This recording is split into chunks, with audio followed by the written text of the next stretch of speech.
oturuyorsun. Güç var. Ondan olan ondan yakın işi çoğunluğu hızında veriyorsun. Bütün de kalan olma işte. Güç var dedi. Vursak vergen için olmaz mı? Kaçan veriyor olsa adam bugün turu olsun. Hayır tezkere getir. Kaçan da buru orada. Hem bu senenin yer. Geçen hafta çavun seni. Niye gitmezsin? Çavunlar açıklar. Çekecekti bana senemez. Kurtulma.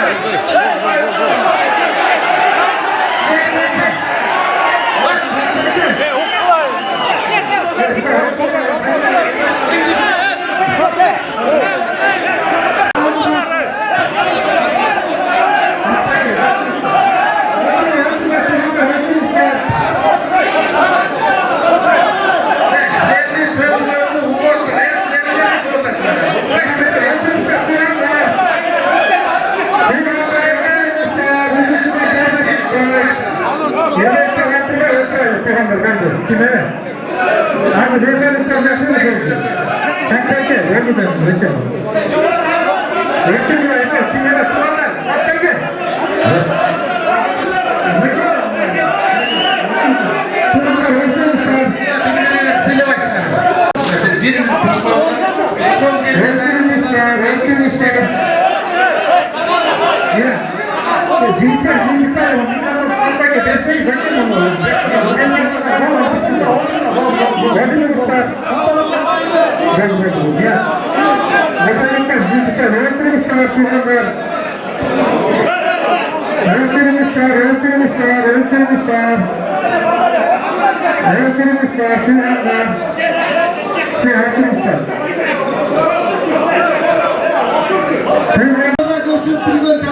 Üniversite taraftan haklarıma bakımını vermesi, anda hazır uçurun tamamına Kırgız öpücüğünü de öz lazım.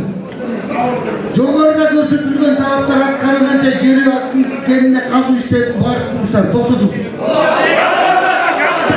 Şöyle sana kim makul hareket etti.